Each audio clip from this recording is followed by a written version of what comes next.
मेरे लिए मेरी काम की जीत सिर्फ यहाँ पर है कि कभी जीवन में ये बोला जाएगा कि 100 कलाकार थे जिनमें एकमात्र ऐसा कलाकार था जो गाली देता नहीं था, बस मेरी उसमें जीत हो जाएगी। मेरे भतीजे, मेरे भांजे, सबको स्कूल में, कॉलेज में ये बात बोली जाएगी कि आपके मामा, आपके चाचा, आपके पापा, आपके ताऊ, कुछ भी जो भी रिश्ता होगा, कि जब एक दौर था जब गाली गलौज पीक पर चलती थी, न्यूडिटी पीक पर चलती थी, कंट्रोवर्सी करके व्यूज़ पाए जाते थे, तो आपके ये उसमें बिल्कुल 1% इन्वॉल्व नहीं होते थे। तो मेरी यही जीत है और मैं इसी लक्ष्य पर चलता हूँ। पहले बहुत मज़ा आता था व्यूज़ देखने में, ट्रेंडिंग 1 पर आ गई, वो आ गई, वो आ गई।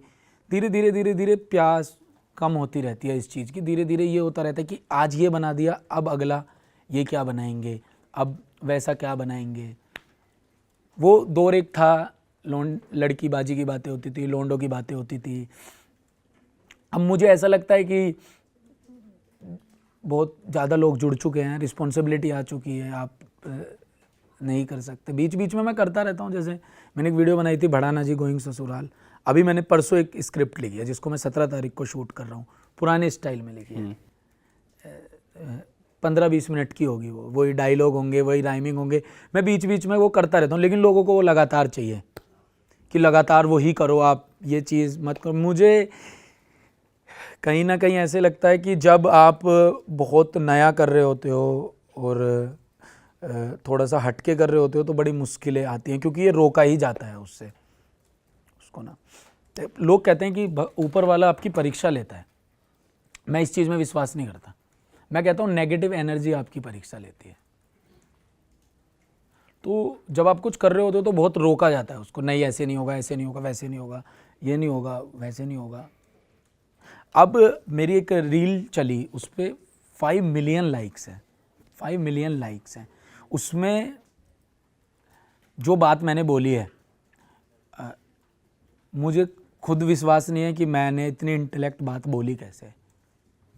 आज से पहले मैंने सारी कॉमेडी ही करी है, उस पर तो कभी 5 मिलियन लाइक्स नहीं आए थे, लेकिन उस पर बोली है। जब एसएससी सर को सब बोल रहे होते हैं कि सर आपके स्टूडेंट ने जिसने रैंक बेच दी है, आप इसके ऊपर केस कर दीजिए, पढ़ा वो आपसे है, आपके पास सीसीटीवी फुटेज है, आप दिखा दीजिए और बता दीजिए कि हमने पढ़ाया और इसने रैंक उसको बेच दी। तो वो बताता है कि प्रभु श्री राम जब वनवास गए थे तो रोज़ाना उनके नंगे पाँव में कांटे चुभा करते थे। ये देखकर सीता मैया को और लक्ष्मण जी को बड़ी पीड़ा होती थी। तो वो कहते थे कि आप इनको कांटों को निकाल क्यों नहीं देते, आपको इससे बहुत पीड़ा होती होगी। तो राम जी कहते हैं कि एक बार मेरी शरण में जो आ गया, मैं उसे फिर खुद से नहीं निकालता, चाहे उसके लिए मुझे कितनी भी पीड़ा सहनी पड़े। तो पूरी इंटेलेक्चुअल बात है, इतिहास का जिक्र है इसमें।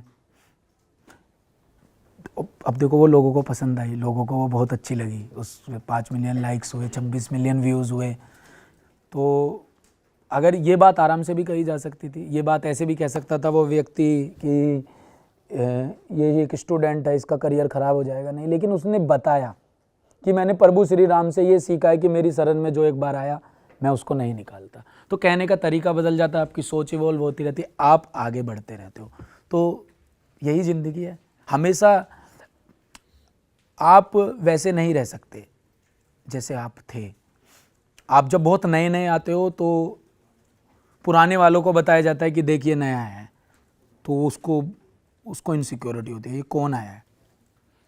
फिर हमारे नाम हो जाते हैं, हम इंडिया के पहले यूट्यूबर बन जाते हैं जिसके 20 मिलियन सब्सक्राइबर हो जाते हैं, दादा साहब फाल्के अवार्ड मिल जाता है, फोर्ब्स मैगजीन में हम चले जाते हैं, आईपीएल में जाके कमेंट्री कर लेते हैं। सारी चीज़ें धीरे धीरे धीरे धीरे लोगों को जो बड़ी चीज़ें लगती थी वो हम कर लेते हैं। फिर अब हमें बताया जाता है कि देखा भाई ये नया लड़का आया, एक इसको आप देख रहे हो, अच्छा।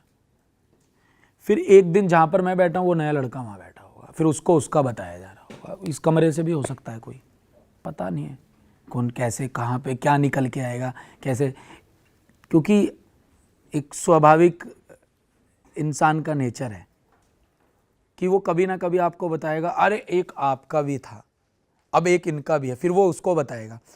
लेकिन आपकी लड़ाई खुद से, आखिर में आपको खुद को समझाना है कि ये सब तो चलता रहेगा।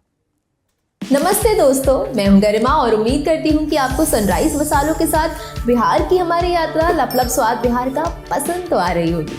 इस जर्नी ने मुझे इस इतिहास से भरे प्रदेश का असली स्वाद जानने का मौका दिया। आप लोग भी हर रविवार को लपलप स्वाद बिहार का एक नया वीडियो देखिए। सनराइज बिहार के इंस्टाग्राम और फेसबुक हैंडल पर जाइए और जवाब दीजिए एक आसान से सवाल का। आपको अपना जवाब कमेंट करना है और आप जीत सकते हैं आईफोन, टैबलेट और सनराइज हैम्पर्स।